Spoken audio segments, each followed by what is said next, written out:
haati koo umurii ma 34tti duute ofisheetii jechuudha. Ofishee ijoolleedha jechuudha.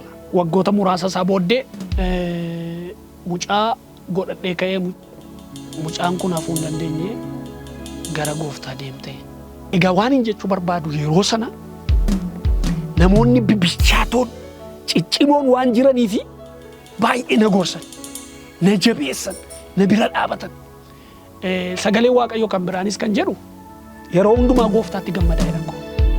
Jireenya koo keessatti ammam wanti guddaan yoo natti ulfaate jecha tokkoon fayyadama. Yeroo baay'ee Waaqayyo gaariidhaan jedha.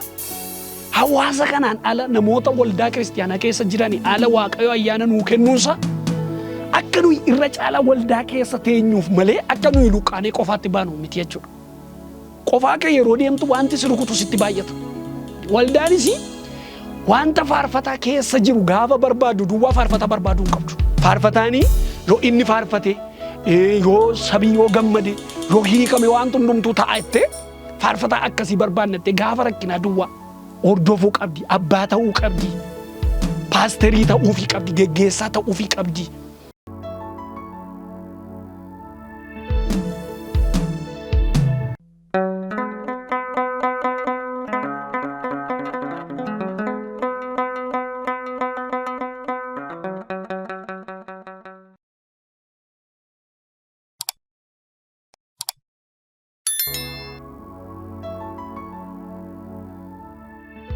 Hundumaa dura Waaqayyoof galanna ta'uun barbaada.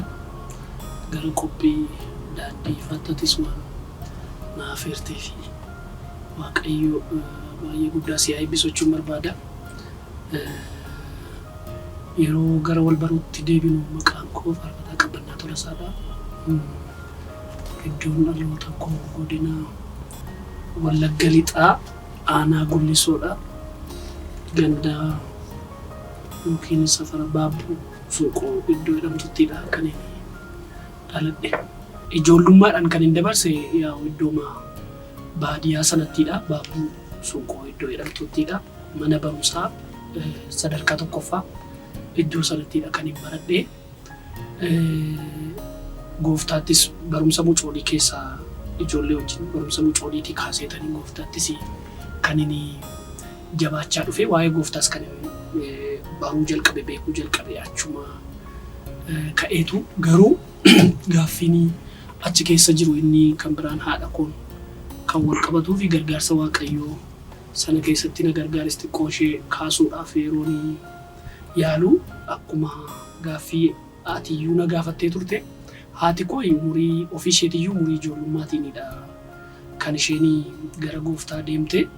Nuuni sana keessatti gaa wanta baay'eedha namni ijoollummaadhaan yeroo haadha dhabuun baay'ee ulfaata eenyuufiyyuu beekamaadha namni kamiyyuu kana beeka. Nuuni rakkoo guddaatu sana keessatti nurra ga'e ijoollee sadiidha haati koo kan qabdu anaa wajjiniini ani hangafan ture. San warratti immoo hangafa ta'uun immoo ofii isaatiiyyuu dhiibbaa biraadha. Yeroo haati koo gara gooftaa deemtu ijoollee warra lamaanii irraa ani of beekachuudha beeka. Garuu jireenyi fuulduratti maal akka ta'u kaleessi maal akka ture yeroo sana xiinxaluu hin danda'u waan ta'eyyuu already akka haati koo duute beekan ture yeroo sana. Garuu rakkinni nuyi achi keessatti dabarsine inni guddaani namuma buddeenuma nyaataallee nama nuuf kennu. Inni rakkinni guddaan yeroo sana jireenya baadiyyaa gaabeetta wanti nyaatan hin dhibu. Garuu nuufi namuma nuu kennutu hin jiru ture bakka nama hojjetee nuu kennutu hin jiru ture. Aniyyuu waa'ee gargaarsa Waaqayyoo isa jedhamu sana har'arra taa'ee yemmuuni asii achi fageesse eega wanti hundumtuu naa ifee booddee yeroo yaadu gaafa sana anis obboloonni koo ijoollee warri lamaanii kunis akkamittiin yeroo sana darbine kan jedhu baay'ee natti dhaga'ama. Abjuu natti fakkaata Waaqayyoon na galateeffachiisa waan nama dhibu. Maa inni yemmuun kana sii kaasu obboleettii abbaa keenyaatu ollaadha buddeen nuu kenna ollaadha mana tokko jiru laali nuuf mana keessa mucaa xiqqoon isheen dhumaa durba turte yeroo haati koo duutu isheen reefuma dubbachuu iyyuu hin dandeenye mucaan jechuudha reefu deemsuma kana deemti malee jechuudha. Inni lammaffaan immoo ishee marra jira jechuudha la inni ani immoo isaanirra gaa of bareera. Innaa ilaali egaa kana namni mana keessa buddeen nuuf kennu nuyi sadanii fi abbaa koo malee namni kan biraan hin jiru jechuudha. Ollaadhaa obboleettiin abbaa keenyaa tokko jirti nyaata nuuf itti turte. Kanaan wal qabatee baay'ee waan inni yaadannoo yeroo sana ani hin irraanfanne tokko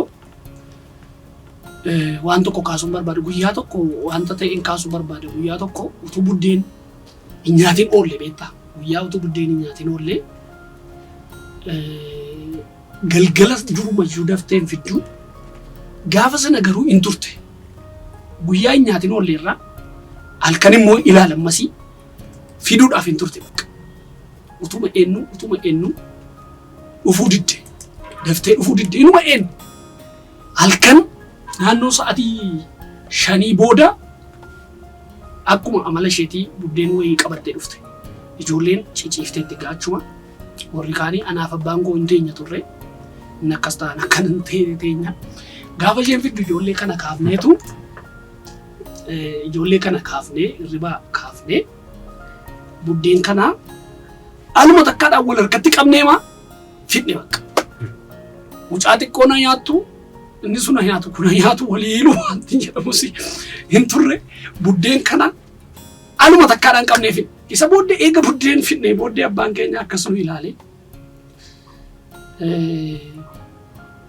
ishee xiqqoodhaanii alamii jennaan hin quufne jennaan itti isheen waan tokko hin beektu gaashee waanta ta'eef hin quufne jennaan itti mataatti raaftee isa lammaffaa immoo wanta godhus hin qabu ofumaatti kan inni nu gaafatus isa lammaffaatiin immoo amantiin quufne jennaan inni immoo xiqqoo isheerra wayya waanta ta'eef jennaani ani immoo qabbannaa jennaan hin quufne jennaan jedhe dubbicha naaf naa galaadha buddeenni kana booda akka inni dhufuu hin dandeenyes beeka waanta ta'eef quufeera dhee calluma dheenidha garuu dubbiin suni sammuu koo keessatti na afe beekta gargaarsi waaqayyoo gargaarsa abbaarra gargaarsa firaarra gargaarsa lammiirra akka ni caalu amma abbaan keenya waan kamiin utuu nuu godhe hin dhibaa'u ture garuu hin danda'u waanta ta'eef utuu nu nyaannee hin quufin utuu nu beelofnu waan godhu dhabee callisee nu ilaale gaafa sana wanta godhu waan hin qabneef garuu waaqayyoo gargaarsi waaqayyoo achi keessatti maal ture isa jedhus qaba gaaffichi wanta ta'eef haalota kanaaf kanan beeku kanaaf kan hin beekne akkasii kan hin amma dubbachuu illee hin dandeenye wantoota baay'ee akkasiitu yeroo ani sadarkaa tokkoffaa iddoo sanatti baradhu sana wantoota akkasii baay'eetu nurra darbe sadarkaa lammaffaatti gaafan darbeni gara barnootaaf iddoo biraa deeme daawunnis dubbii biraa waan qabuu fi isa waa'ee guddina ijoollummaa kootii achi wanti bira darbee wayya.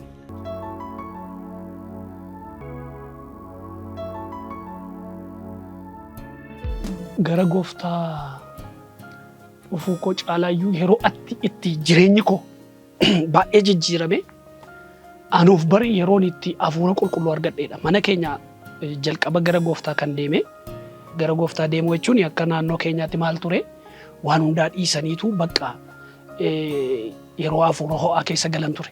Haa ta'uyyuu malee ani haadhuma koo duukaadha kan inni dhaquu jalqabee garuu kan inni dubbachuu barbaadu yeroo itti jireenyi koo baay'ee jijjiirame keessi koo hafuura qulqulluudhaan dhuunfatame yeroo tokkotu jira. Innis maal ture isa kaasuun barbaada. Mana namootatu hafuura qulqulluudhaan guutama jedhaniitu kadhannaatu jira. Mana tajaajilaa tokko yeroo baay'ee mana isaa dhaqaniitu namni hafuura qulqulluudhaan guutama. Maaliif ana hafuura qulqulluudhaan hin guutamu jedheeni ijoollee mata'ee baay'een dhamaan ture. Afaan haaraa kana dubbachuu isa jedhamu baay'een barbaadan ture.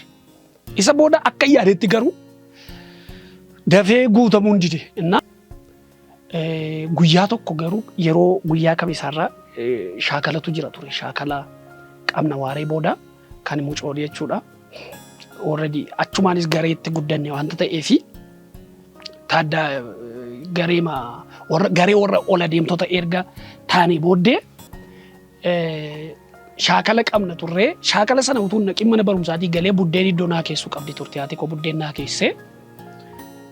naa keesseetu isa nyaadheen buddeen isheen naa keesse kana nyaadheen meeqoo xiqqooma kadhadheetanii shaakala kana dhaqadhee mana keessa jilbeenfadhe beektaa. Mana keessa jilbeenfadheen kadhadhee mandee maaliif akka ta'ees hin beekuun mana keessa jilbeenfadheen gaafanii daqiiqaa xiqqoo ergan kadhadhee booddee Hafuurri Qulqulluun narra bu'e bakka. Yommuu ani ilaalu sochiin addaa ta'eera naannoo kootti qodaa kanatti bobu'eera afaan haaraa kana nan dubbadha walii isaa garuu hin beeku.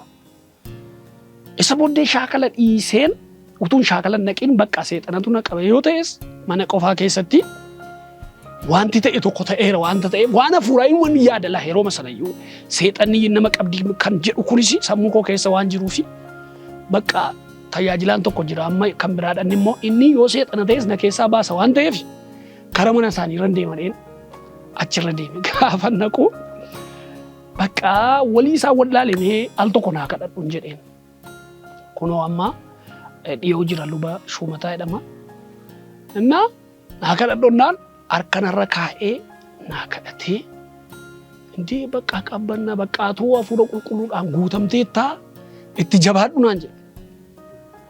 Itti jabaadhu Hafuura Qulqulluutu si argatee bakka Waaqayyo si gargaare naan jedhe. Eegasii bakka arrabi koo waliin qabatu san shaakala dhaqee afaan haaraan dubbadhaa. Sanbata isaa faarfattoota gartuu keenyatu faarfata ture akkuma dingataa ta'e waltajjii irra dhaabadhee ijoollee keessa dhaabadhee fadhii isaanii kanan jedha bakka. San dur dhabee ture eega yeroo sana jireenyi koo jijjiirameen arge jechuudha. Ilaalchi an waa'ee hafuuraaf qabu, ilaalchi an waa'ee waaqeffannaaf qabu, waa'ee waldaa kiristaanaatiif ilaalchi ani qabu bu'uurri jireenya koo guyyaa sana ture. Guyyaa sana maaliin jedhanii yaa Waaqayyo yeroon guutamu jechuudha. Jilbeenfadhee yaa Waaqayyo an bara jireenya kootti mana kee jiraachuun barbaada. Hojii kee hojjechuun barbaada. Waliin dha'uun barbaadu waan hin nyaadhuuf waan hin dhugu nan dhowwatiin hedheen kadhadhe beektaa. Akkas hedhee kadhadhee booddee Hafuurri Qulqulluun narra bu'een of argee isa booda utuu mana hidhuu yeroo muraasa isaa booddee immoo faarfannaan gara koo dhufe achumarraan egaa adeemsi kan itti fufee kana fakkaata. Gara tajaajila faarfannaa qofaadhaan faarfachuutti kan hin dhufe innis mudannoo addaa qaba. Haati koo gaafa haati koo duutu inni adeemsa biraa qaba. Isaan amma dubbachuun barbaadu garuu rakkoo biraatu na mudate. Waggaadhuma isheen duutetti awwaalamte irratti rakkoo biraan na mudate. Rakkoo biraan gaafa na mudatu rakkoo sana keessaa ba'een rakkoo sana ooleen Waaqayyoon galateeffachuun qaba jedhee yaade. Waaqayyoon galateeffachuun qaba jedhee gaafa yaadu faarfannaa makoo keessaa tokko jechuun qaba jedheen sodaachaadhuma faarfannaa tokko naa eeyyamaniinnaan waldaa galgalaa irratti faarfannaa tokko faarfadhe. Gaafa faarfannaa sana faarfadhu yeroo sana waldaan keenya akka naannoo sanaatti Hafuurri Qulqulluun baay'ee hojii hojjeta waan ta'eef namoonni hin dhufu naannoodha waldaa iddoo adda addaarraa ganama kan isaanii yoo turan iyyuu galgala kan keenya namoonni dhufan jiru. Isa booddee mucaan tokko faarfataadha jedhanii torban isaatti iddoo biraatti na waaman. Achumaan achis dhaquun jalqabe. Achumaan adaarii adda addaa kadhannaa bultii adda addaa na waamuu jalqabanii kadhannaa bultii adda addaa dhaqee faarfachuun jalqabe. Eeganii guyyaa sana faarfadhe jechuudha. Kadhannaa bultii adda addaa faarfachuu baay'inumaanii yeroo sana yeroo ani biyya ture sanatti keessatti illee kan hin guddadhe kadhannaa bultiidha. Kadhannaa bultii yeroo dheeraa qabaa hin faarfatamaa yeroo sana gaa kadhannaa bultii iddoo adda addaa jijjiiru namoonni na afeeru achumarraan immoo waldaatti na afeeruu jalqabanii waldaa kootti faarfachuun jalqabe. Isa booda yeroo sanan sirriitti keessa galee jechuudha tajaajila.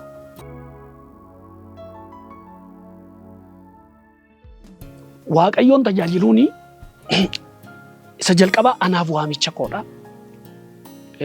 Waamicha koodha yommuu jedhu itti waamameen of argee jechuudha. Itti waamamuu koo maaliin hin beekaa hojiin hojjedhu hundumaa gammachuudhaan hojjedhan malee dhiibichaanii haal dureedhaan kana godhee kana argachuun qaba.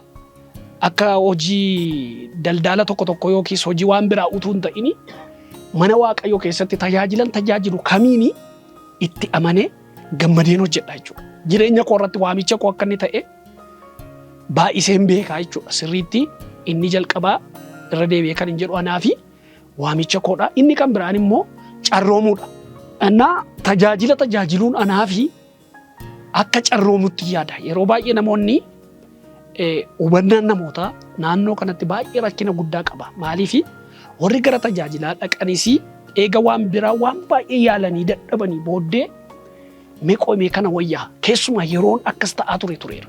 Meeqoomee amma immoo waan hin godhu eegan dhabee dhaqeen tajaajila jedhanii yeroo isaan itti firaan maaliin waan tokkoon gara waldaatti baqatanii hin mudata. Inni kan biraan warra tajaajilan immoo duwwaa utuu hin ta'in namoonni numtiyyuu ilaalchisaan waa'ee tajaajilaa irratti qabanii akka wanta namni hojii kan biraa hojjechuu hin dandeenye, akka nama kan biraa daldaluu namni hin dandeenye, bizineesii kamiin iyyuu hojjechuu namni hin dandeenye akka waan inni tajaajilatti qabamutti yeroo itti namoonni ilaalchi isaanii sirrii hin taanellee yaadan hin jiraata. Garuu ani waamicha koo ta'uusaa ofii koo irratti hin beekaa, hojiin hojjedhu irratti hin beekaa. Keessumaa immoo gammadee hojjechuu koo ammanii wanta kamiin carraan kam yoo na mudate na mudachuufis yaalaniiru. Carroonni baay'een karaan dabarse kana keessatti na mudachuus yaalaniiru. Garuu ani daqiiqaa muraasaaf faarfachuurraa tajaajiluurraa ija koo kaasee hin beeku jechuudha. Kanaaf anaa fi waamicha itti waamame inni kan biraan immoo carroomuudha. Nan carroome jechuudha. Hojii mootummaa waaqaaf lafaati wanta ta'eef waaqa irratti hojii mootummaa waaqaaf lafaa hojjechaa jira. Hojii waaqayyo guddaa wanta ta'eef baay'ee natti tola.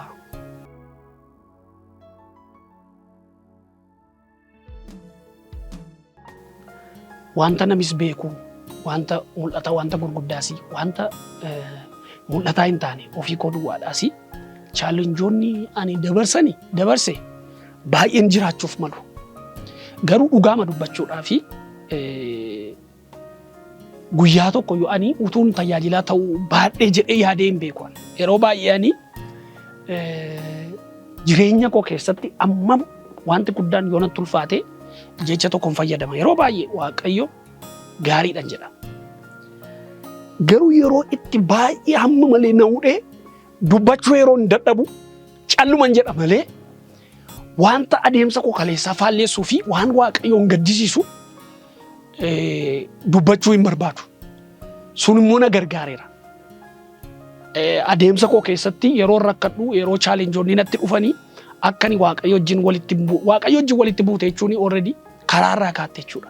Karaarraa kaatte jechuun immoo jireenyi kee galgalli kee hin dukkanaa'a jechuudha. Waaqayyoon yeroo kamiinan chaalenjiin yeroo na mudatu, rakkinni yeroo na mudatu waan xiqqoodhaaf waaqayyo yaadee hin beeku. Rakkina koo xiqqoo kanaafi waa'ee waaqayyo waa'ee tajaajilaa walitti fidee hin beeku. Maaliif gaaffiin koo gaaffii xiqqoo ta'a. Amma du'uu namaallee yoo ta'e waaqayyo yoo barbaade koo ofii isaatii anaan iyyuu gara isaatti na fudhachuu danda'a. Si ga'e bakka qabbannaa innaani already ofii isaa anaan iyyuu na fudhachuu danda'a jechuudha. Rakkinni guddaadha jedhame karaan dabarse keessatti du'i mana koo dhufee ture. Yaa akkuma beekamu dubbadheera waan ta'eef irra deebi'uu hin barbaadu. Garuu yeroo sana ani iyyuu utuun du'e immoo maal gochuu hin danda'a kan jedhu yaadala. Waaqayyo booddee galgalli koo eessa akka ta'e waan hin beekuu fi utuu anaan gooftaan gara isaatti waameesi inuma danda'ama. Amma immoo jaalala isaa taanaan carraa naa kennee mana isaa keessaa hojiin hojjedhu akka jiru waan argeef waaqayyo carraa naa kenne malee anaanis na waamuu danda'a wanta ta'eef isa jedhu waan hin yaaduuf yeroo baay'ee waa'ee waaqayyoo fi waa'ee tajaajila koo fi haalota mul'atanii wal bira qabu. Wal bira qabee waan hin madaalee immoo ni ilaallee fi waaqayyoof galanna ta'u amma kana gaabbuun utuu akkas ta'e maal kan jedhu natti dhumne yoo hin dadhabe garuu nan callisa. Callisuun filadha. Wanti hin darbin immoo hin jiru. Utuma darbuu adda nageenya irraa kana fakkaata.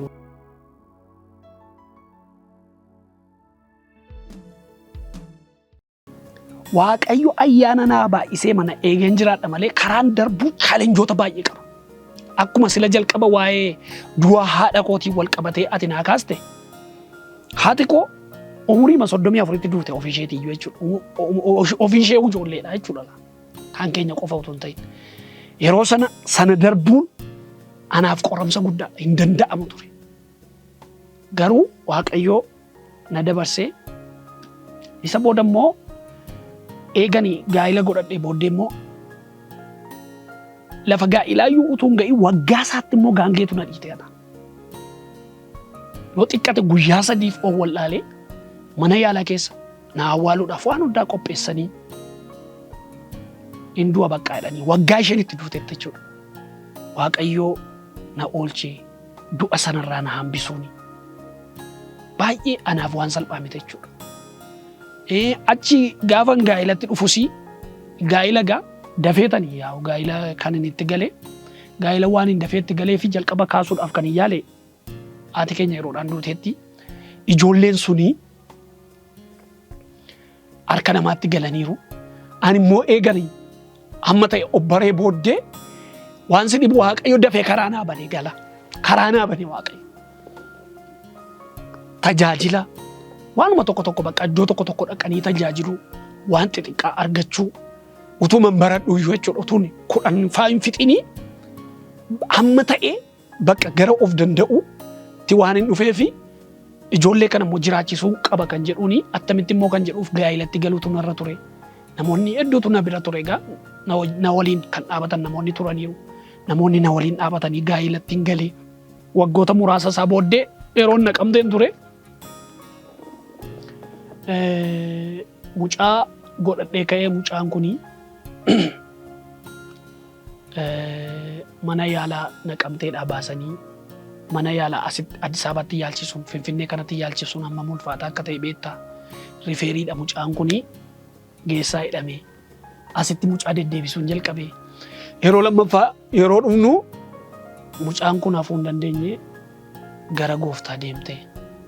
Keessumaa qormaati koo guddaan nami baay'een hin hafuusa'e kan jedhee yeroo sana ture. Yeroo sana reefuu tajaajila irratti dhaga'amummaan koo dabalee ture. Faarfannaa VCD hojjechaan ture. Na gaafa sanaa irraan hafuu jedhee nami baay'ee yaade. Anis hafuu kan hin dadhabe isa ture. Ta'een sun ta'uu duwwaa utuu hin ta'inii hubannaadhaan namoonni na jajjabeessan hin turre. Namoonni bal'isanii sammuu koo bal'isanii wanti sun darbuu akka danda'u sirriitti natti himanii namoonni waama sana keessa akka darbuuf na duukaa jiru malee namoonni na duukaa turaniiru beekta. Garuu keessa galixanii namoonni narra caalanii waa'ee du'aa waa'ee maalii bakka sirriitti naaf ibsanii irraa hafuu akka hin danda'u sagalee Waaqayyoo natti himanii nan jajjabeessine. Kanaaf naa ifuu dide bakka sirriitti. Garuu Waaqayyoo ciminuma ni naa kenneen. Na gargaaree ayyaana naa baay'isee Waaqayyoo akkan irraa hafu godhe. Waan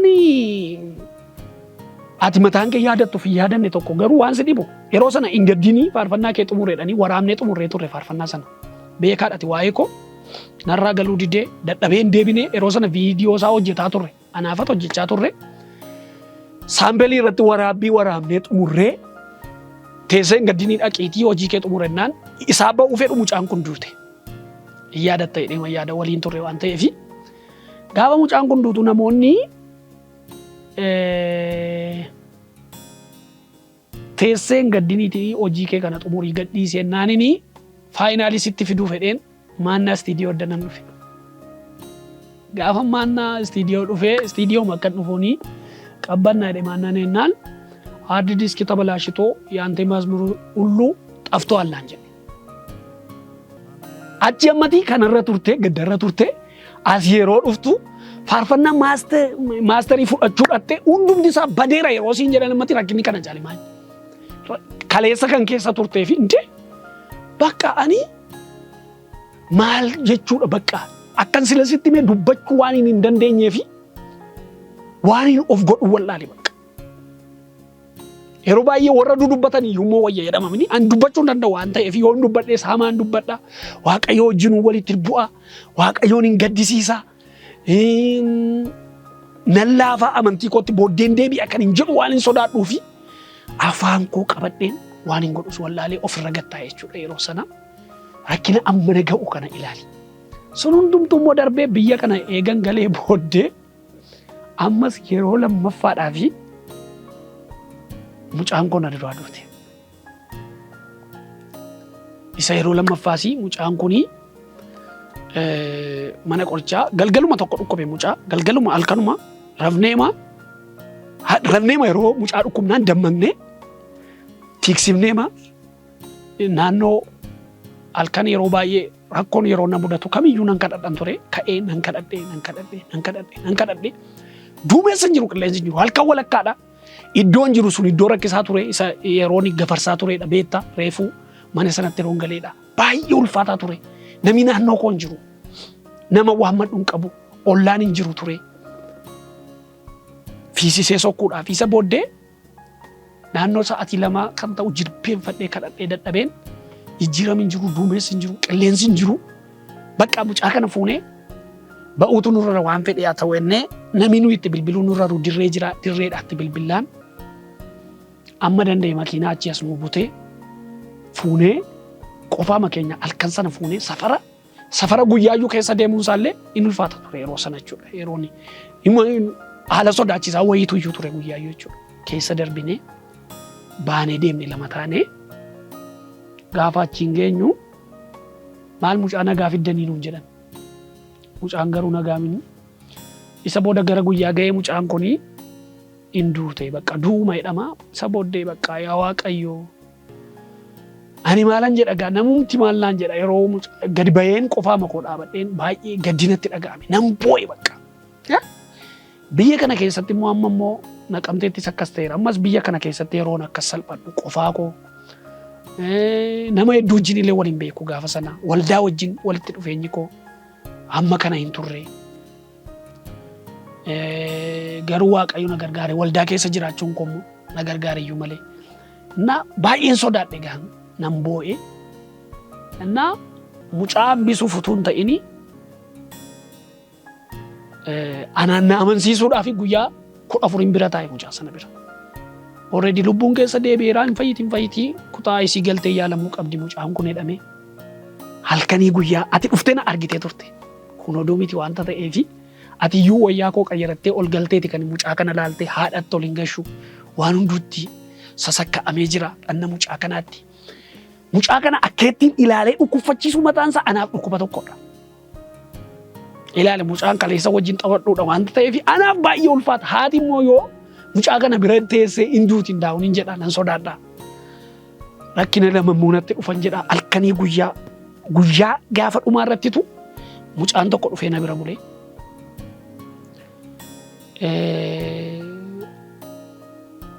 Ciisi boqodhu malee naan jedhe lakkii maaliin boqodhaa galennaan didee na bira bulee gaafa inni na bira bulu ishi nan eegaa boqodhu naan jedhe. Baay'ee irriba guyyaa meeqa waanta ta'eef mukarra akkas ciiseen abjoodha beektaa. Abjuu gaafan abjoodhu dokteeronni 3 mucaa koorra dhaabataniitu mucaan kun haaftonnee yaannee turre hafuu hin dandeessu hin deemti bakka jedhan. Isa booddee akka seeroon dammaqu namni faarfataa Ayinaalemiidhaan na bira bula ture. Ayinoo bakka mucaan koo hin duute miti yaan jedheen. Maaliif argeen dammaqe waanta ta'eef jechuudha. Isa booddee maalati immoo maal taate dhiisi naan jedhe. Dhiisi bakka rakkoon qabu isheen duuteetti kottu bakka fudhannee deemna rakkoon qabu fiigee dhaqeen dokteriin irra dhaabataniitu bakka waan dandeenyu hundumaa goone irraa hin danda'amne naan jedhan. Bakka anoo silayyuu bareera waanta ta'eef rakkina hin qabu. Fudhadheen deemadhee halkan sa'aatii 9 walakkaa ta'anitti fakkaata makiinaa namootatti bilbilee makiinaa 2tu naa dhufee tokkositu naa dhufe iyyuuti carraa kanaan illee waaqayyo si haa eebbisu jechuun barbaada. Miidiyaa irratti waaqayyo si haa eebbisu siin jedheen beeku. Gaafa sana halkaniini makiinaa 2 abbaa dura na bira ga'een reeffa fudhadhee baadheen ati dura na bira geessee eebbaan dirreedhaa ba'ee dhufee makiinaa 2 sanaan argiteetta halkan sana sa'aatii 10 wayiruutti karaa gafarsaatti geessine fudhannee galle.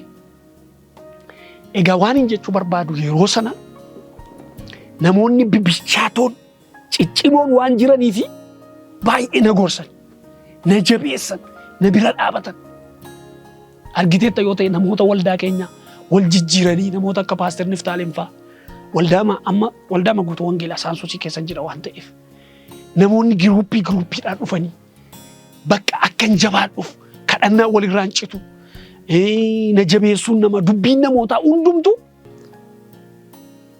waan si dhibu akka isa duraayyuu hin miidhamne jechuu nan danda'a jechuudha. Dafeen irraa hafe bakka Ammootu namoonni na bira hin jiran ta'ee isa booddanaa moo hammam akka miidhamu yaade yeroo lammaffaa jechuudha. Innaa waan hin dubbadhu hundumaa dafanii harkaa gatu bakka maalanii bakka ijoolleen bakka naaf maaliin godhanii bakka naamne jechuu yoon barbaade iyyuu namis naan ayyamu anis lafa natti cimetti afaan koo qabadha ilaali gabaabaatti ati akka wannaan malee baay'ee isaayyuu kanaan dura miidiyaa irratti dubbadheera waan ta'eef baay'ee isaa dubbachuu hin barbaanne sana hundumaa darbinee egaa ilaali. Jireenyuma normaaliin waan wal qabatu waan biraan immoo na mudate yeroo muraasa isaa booda jechuudha. Inni waan itti waan biroo waan qabuu fi amma sana dubbachuu barbaada.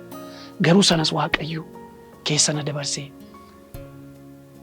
isa kan biraa dhuma irratti immoo yeroo darbe argiteetta dammeen sadarkaa du'aarra geessee deebite. Dammee jechuun haadha manaa koodha.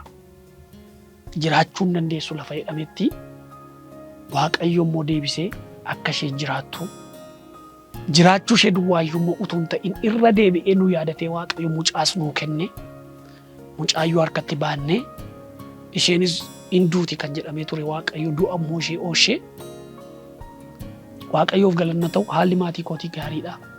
Maatii koo wajjin gammadeen jiraadha. Ijoollee sadiin qaba. Kakuu kennaa meelaalaadha lachuun isaanii sadanuun isaaniiyyuu durba ijoolleen koo. Kakuyyeen baranaa Waaqayyo nu gargaaree kutaa 9 baratti barumsa isheettis haala gaarii irra jirti. Mucaa isheen lammaffaa kennaan kutaa 2 baratti barumsa isheettis haala gaarii irra jirti. Isheen yeroo darbee kuni waggaa 1 fi ji'a 4 fixxeetti amma isheenis haala gaarii irra jirti.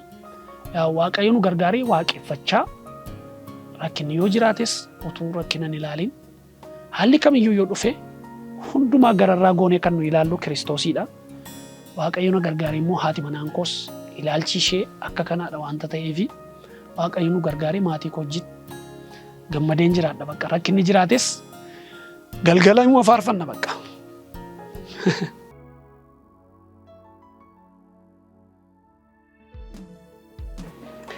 Ergaa dabarsadhe kan yaadu wanti nu badheesi Waaqayyo waan hundumaarra guyyaan tokko darbee guyyaan tokko akka dhufu kan nu badhe jechuudha. Yeroo gadditu guyyaan kan biraan jiran seetu yeroo rakkinni sirratti wal qabu keessaan ba'an seetu. Garuu Waaqayyo wajjin amma jirtutti innumtiyyuu sagalee Waaqayyo dubbateera.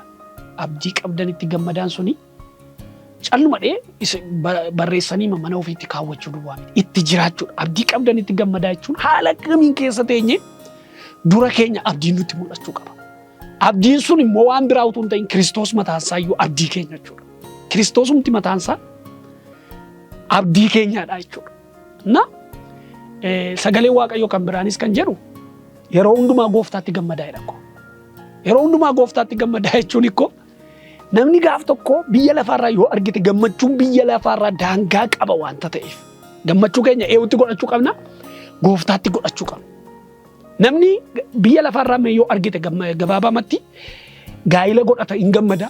Gaa'ilichatu yeroo muraasa booddee rakkina godhatee diigama gaddatu ta'a. Gaa'ila godhata hin gammada. Abbaa tokkotu du'a hin gaddu. Mucaatu dhalata hin gammadu. Mucaatu dhukkubfata hin gaddu. Jireenyi biyya lafaa kana gidduu deema jechuudha.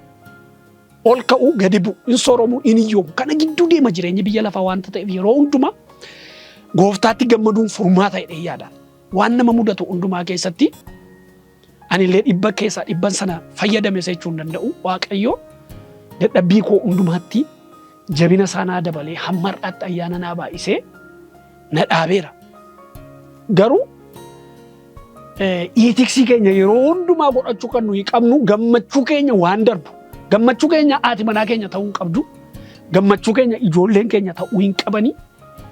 Gammachuu keenya qabeenyi keenya ta'uu qabu. Gammachuun keenya Kiristoosii yoo ta'e wanta nutti dhufu hundumaa darbinee moonee gaaf tokko immoo guyyaa galataatu jira jechuudha. Kanaaf sagalee Waaqayyoo kan biraanis gara isaa ilaalaa fuulli keessan ifoodha.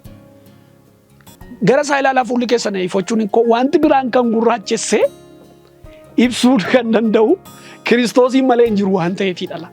Gara isaa ilaalaa warri fuulli ifu warra dukkanaa'een jedhaa jira beeki. Fuulli keessan ifochuun nama fuulli isaa Dukkanaa'ee jiruunitu fuulli kee ifotta malee ati callumattee miti jechuudha. Fuula dukkanaa'e garaa gaddi cabse. Jireenya haalli gadi qabee bayyaannachiisu karaa itti agarsiisu fuula dukkanaa'e fuula gaddi dukkaneessee gurraacheesse ibsuu kan danda'u Kiristoosiin malee kan biraan hin jiru. Furmaanni ganamas galgalas yerootti yeroo malee haala keenya irra dabarsinee Kiristoositti siquu kadhachuu. An amma kana yeroo amma darbe sitti hime beellami kan biraa dookteriin beellama kan biraa nuu kenne yeroo darbe yeroo sakandammee kana waan sidifu dookteriin beellama kan biraa nuu kenne Waaqayyo galanni siif haa ta'u beellama guyyaa amma naa kenne jedheen gammada. Maal gochuuf mishiggii galguudhaaf. Eeguman qaawwaan mana argadhe immoo jedhee mishiggiin gale gidduutti immoo jechuudha fiigee immoo. Ilaala hamma kana dhiphina hamma kanaa gidduutti immoo mishiggiin gala. Yaadni kee battanamaa attamitti minaamin yaadni koo yaada koo battaname akka inni deebisuu fi kan inni itti baqadhu tokkoof tokko Kiristoosiin malee hin jiru jechuudha. Kanaafi furmaata jedhee kan yaadu dhiphina akkasii haala hin mijanne keessa gadda maatii keessa warri jirtanii miidiyaa kanaan nu hordofaa warri jirtanii haalli ulfaataan isin mudatee gadi isin qabee warri jiru furmaanni tokkoof tokko Kiristoosii fi Kiristoosiin ilaaluudha. Isatti siquudha. Isatti maxxanuudha. Inni ganama boo'chi yoo ta'e galgala gammachuu fiduu kan danda'u isa waanta ta'eef nama irraanfachiisu nama dagachiisuu danda'a inni waanta ta'eef gara isaa ilaalaa jechuun barbaada.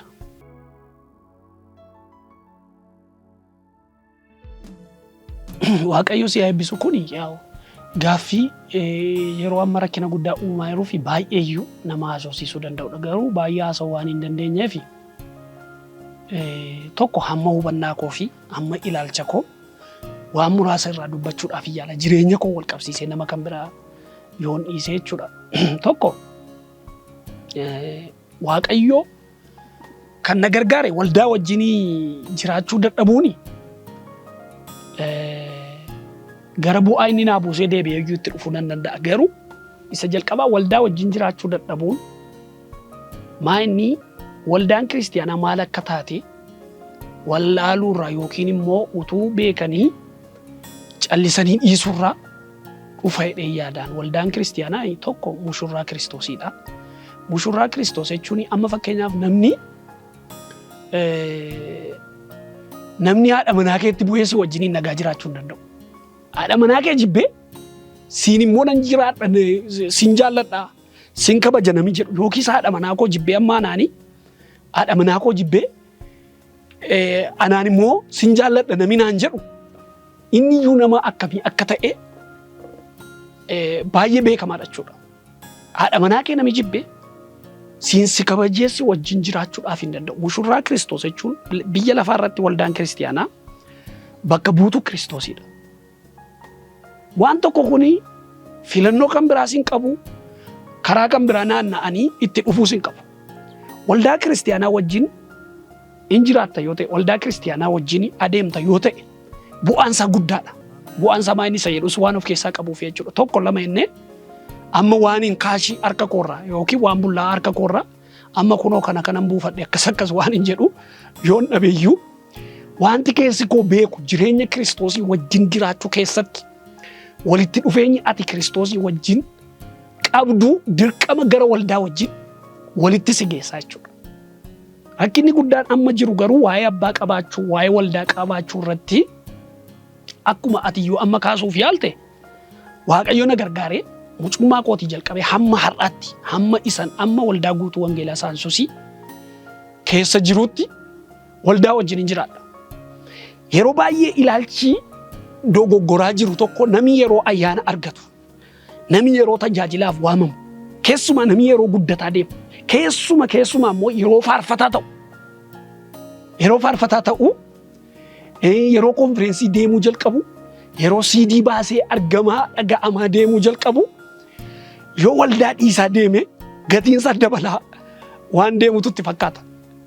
Yeroo baay'ee gaaffiin kun illee naa dhiyaatanaaf attamitti waldaa wajjin jiraattaa? Hin ulfaatu waldaa wajjin jiraachuun hin cima. Tokko kan lammaffaa immoo si baruu garaa si baraniinnaan sirrii miti. Tajaajila keef sirrii miti.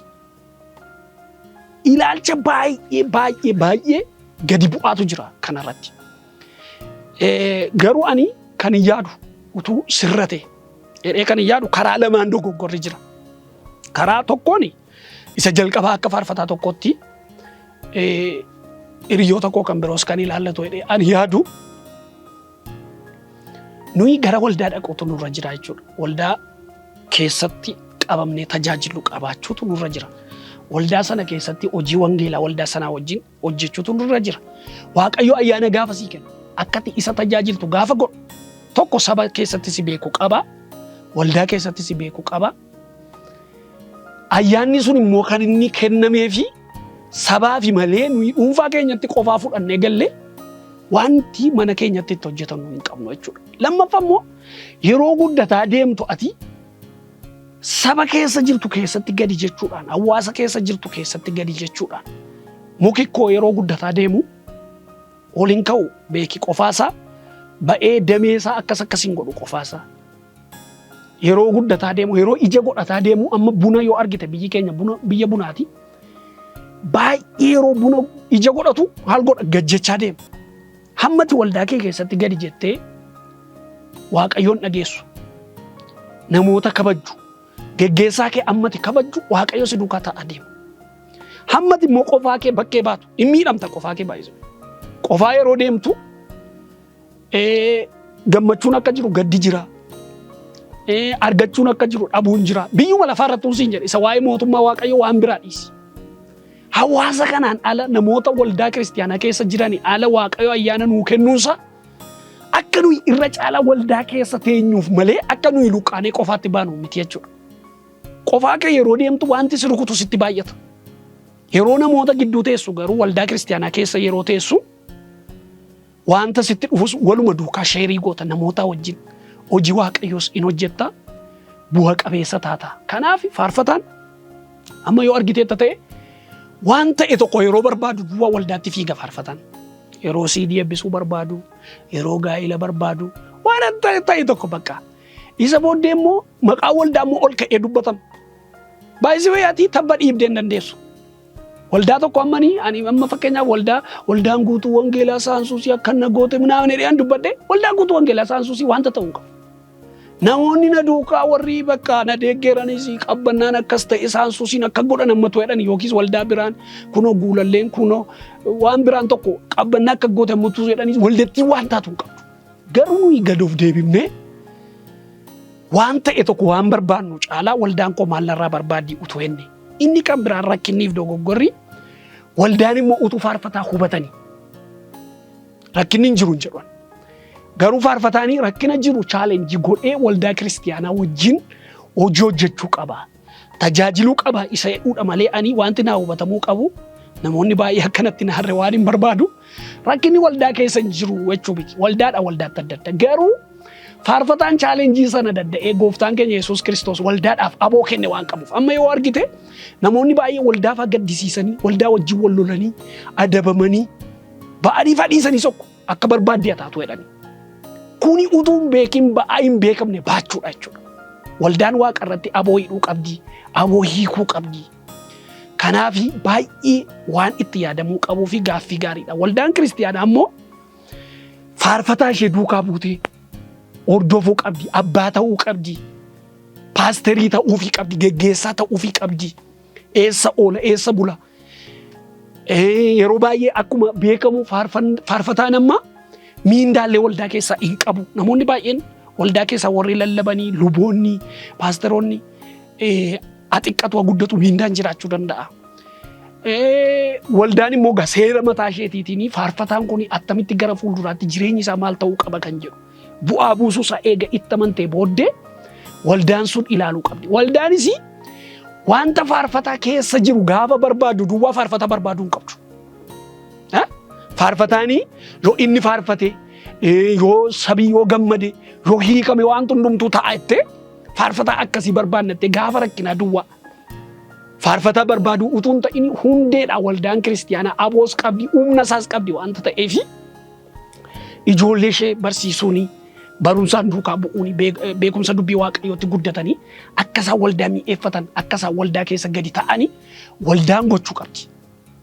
Yoo isaan didanii ofiin ba'anii waldaan immoo duukaa buutee qabdee karaan kun sirrii mitettee gorsuu, adabuu, barsiisuu, hubachiisuudhaa fi dandeettii guddaa qabdi waldaanii gara lachuun keessumaa utuu gara lachuun iyyuu kun ilaalcha gaarii godhatee utuu fooyya'aa deeme. Amma yoo argite faarfataan beekamaa yeroo deemu maaliin beekama waldaan qabu olii gad deemee tajaajila jedhama. Wanti olii gad deemanii tajaajilanii bara baraan ittiin fufuu beeki. Bar tokko amma yeroo koronaa attam ture. Argite miti olii gad deemuun hin hafee hin dhaabate hundumtu waldaatti deebi'ala. Barri wal jijjiirala. Barri kuni bara akkati fiigdee tajaajiltu barri ta'u jira.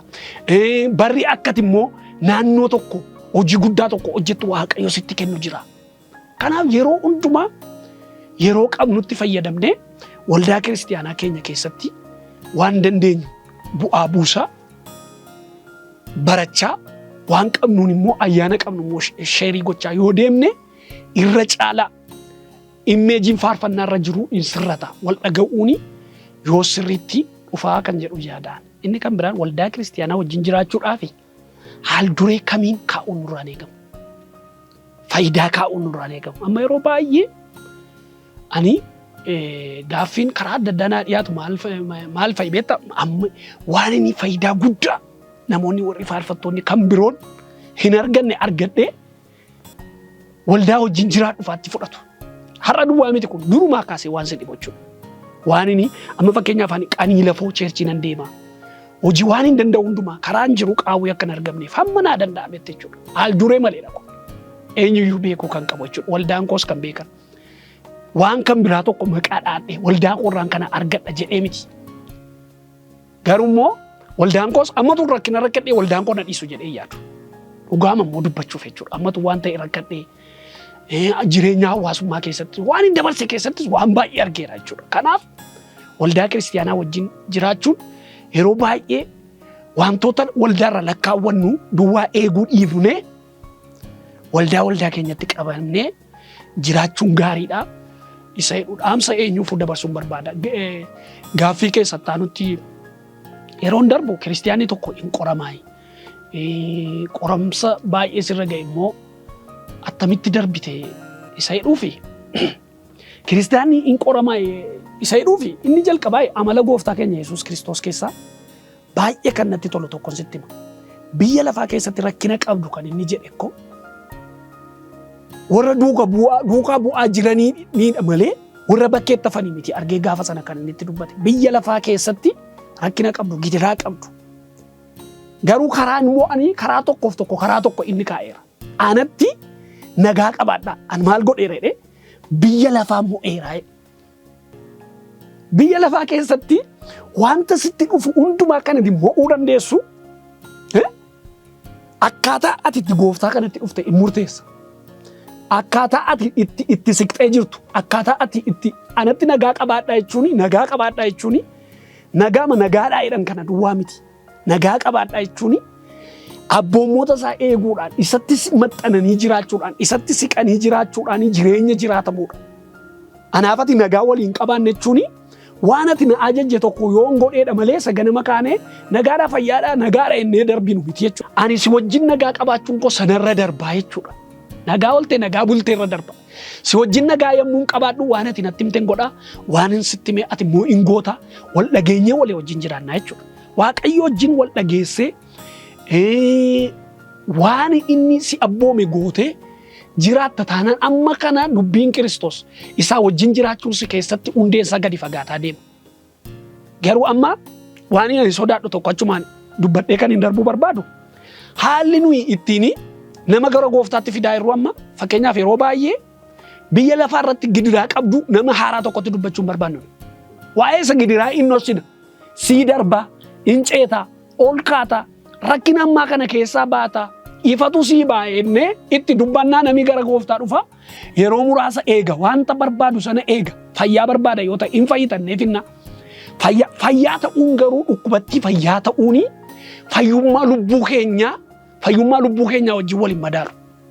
Namni har'a akka dhukkubatti fayyee bordeebi'ee du'a waan si dhibu. Namni har'a dhukkuba cimaa kamitti fayyee yeroon isaa yeroo ga'u macaafa qulqulluus yoo argite Alaazaari hin fayyee du'aa ka'e iyyuu mitiire Ammallee du'aatu ka'aa jira miti. Du'aa ka'e Alaazaar. Garuu deebi'ee immoo du'eera. Gooftaa keenya Yesuus Kiristoosii wajjiniin jiraachuun walitti dhufeenya isaa wajjinii cimsachuun sanarra kan darbeedha. Kanaaf namni yommuu dhufu ifasii baay'inaa yeroo muraasa jireenya isaa irratti jireenya biyya keenyaa immoo beekta. Namni hundumtuu gaaffii qaba waanta ta'eef gaaffii xixiqqootti deebii barbaachaatu gooftaa duukaa bu'a namni. Gaaffii xixiqqootti gooftaa deebii barbaacha yeroo gooftaa duukaa bu'u yeroo muraasa eega ergee dadhabee booddee lakki boqoo wantichi hin baasu fakkaataa jedhee booddee deebi'a. Hundeen isaa gadi hin fagaatu. Rakkinni gaafa itti dhufu dhaabachuu dadhabaa jechuudha. Qilleensarraa afuu dadhabaa jechuudha. Garuu Waaqayyoof galanna ta'u akkuma jalqabatti waan xiqqoo kaasee ani wantoota muraasa na mudatan chaalenjoota natti dhufanii fi jireenya gooftaa wajjinii fayyina lubbuu koo wajjin wal madaalchisee hin beeku. Waa'ee fayyina lubbuu kootiitu kana natti fide jedhees yaadee hin beeku. Waa'ee gooftaa wajjin waliin qabsiisu jedhee sila kaaseen ture waanta ta'eef. Kanaaf Waaqayyo na gargaaree wantooti natti dhufan hundumtu waan si dhibu isteeppii tokko gooftaatti na cimsanii deemu malee nan balleessine amma ammaatti jechuudha. Tajaajila nan dhaabsifne. Tajaajila waan si dhibu'anii amma yeroo darbe isa yeroo muraasa darbee haadhi manaa koo dhukkubfatte isa ammas kaasuun barbaadu isas. Yeroo darbee mana yaalaa deddeebi'aa kan hin ture atis kan beektu sana ganama guyyaa guutuu mana yaalaa ishee wajjin ture Giruumiin Phaawulosiin ishee wajjin ture ishee mana biraan ga'ee ofii kooti deebi'ee tajaajilee galee beekan. Isa amma dhiyoo kana jechuudha. Isa ji'a waggaa tokko san guunneen sitti maayira jechuudha. Hamma har'aatti karaan dabarsaa yeroo jechuudha. Tajaajila koo fi waamicha Waaqayyo na waamee fi waan na mudatu waliin hin dorgomsiisu. Kanaaf Waaqayyo immoo yommuu sana gaa Waaqayyo immoo calluma dheessin ilaalu. Ayyaana si baay'isa Waaqayyo. Si gargaara Waaqayyo. Humna ati ittiin mootee darbitu sana si dabala. Inni kan biraan attamitti darbite isa jedhamuu fi waan tokko akka ati keessa darbitu yeroo ta'u akka ati keessa darbitu Waaqayyo yeroo barbaadu karaa barbaadde bayyadhee balbala sitti hin qollofu Waaqayyo. Akka ati darbituuf immoo humna sii kenna karaa ati darbitu immoo sii qopheessa. Waaqayyumatu ayyaana namaa baay'isaa siin jechuu barbaade. Kanaaf akkuma amma dubbanne kiristiyaanii tokko hin qorama Iyyoob ikko nama qajeelaa nama qulqulluu tureedha macaafi qulqulluu. Seexanatu qore yoo ta'e iyyuu ikko maali seexanii gooftaa Yesuusin mooti moo seexan dhattee jalqaba Iyyoobiin tuquudhaaf ikko Waaqayyo biraa eeyyama fudhatte beeki. Yommuu isaan wal ga'an seexanni si dhufteedha. Waa'ee Iyyoobiif kissii kaaftee Iyyoobiin garbicha koo ani beeka inni na dhiisuu hin danda'u dhaqiitu jedhee kan gaditti dhiise koo isa daangaa kaa'eef. Qorabsi nurra ga'u amma fakkeenya wantoonni narra ga'an hundumtuu daangaa qabu. Asii ammas waan eeyyame qaba Waaqayyo waan hin eeyyamne immoo qaba. Inni Waaqayyo hin eeyyamne sun akka hin tuqamneef egaa Waaqayyo dandeettii naa kenne anis isatti siquudhaan jabaachuudhaan harka kee utuu kennite koo inuma laafta bakka. Yookiin waltajjii irraa baddaa yookiin gooftaa dhiiftaa yookiin tajaajilli kun maal naa godhe iyyuu namoonni baay'een amma rakkinni gaafa isaan mudatu maal naa godhe waaqeffannaan maal naa godhe tajaajiluun maal naa godhe warra biyya lafaa wayya yeroo jedhanii hin argina dhageenya jechuudha. Kuni hundeen kee gadi hin fagaatu taanaan sanaaf saaxilamta. Hamma ta'ee Waaqayyo ayyaana naa baay'isee jabaachuun koo humna inni naa kenneen jilbeenfachuu danda'uun koo Waaqayyo na gargaaree na dabarseera. Waaqayyo sinaa eebbisuu dhumarratti waa'ee miidiyaa keessanii na afeeruu keessaniif Waaqayyo sinaa eebbisuu jechuun barbaada maammiyatis. Maatii miidiyaa irrattidha hojiin kun kan hojjetamu. Waan inni jechuu barbaadu gabaabaadhumatti an eegan gaafan si argee kaasee naqamteettidha kan si argeanii. Mul'ata miidiyaati bakka. Yeroo waliin dubbannus waa'ee miidiyaa baay'ee dubbatta. Ati immoo nama Waaqayyooti. Waaqayyo akka inni si milkeessu akka inni si gargaaru hawwii kooti. Namoonni miidiyaa kana argitan immoo abbaan miidiyaa kana maammeedha. Maammeeni mucummaa isaatii kaastanii beektu waldaa naqamtee lakkoofsa tokkotti ijoollummaadhaa kaasee hojii Waaqayyoo karaa danda'u hundumaan hojjechaa nama dhufe viisiidota adda addaa hojjechaa nama dhufeedha. Miidiyaa kana bira akka dhaabattan dhaamsa koo dabarsuun barbaada. Subscribe godhaa, laayikii godhaa, sheerii godhaa. Maatii miidiyaadha kan inni jedhu. Karaa hundumaan miidiyaa kana bira akka dhaabattanii jaalala gooftaan isin gaafadha.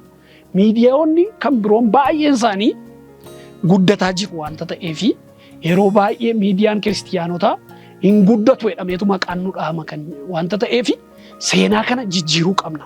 Namoonni argitan hundumtu jaalala gooftaan akka itti hirmaattan dhaamsa isiniif dabarsaa. Waaqayyo isin haa eebbisu. Eebbifamaa ulfinatti ta'a.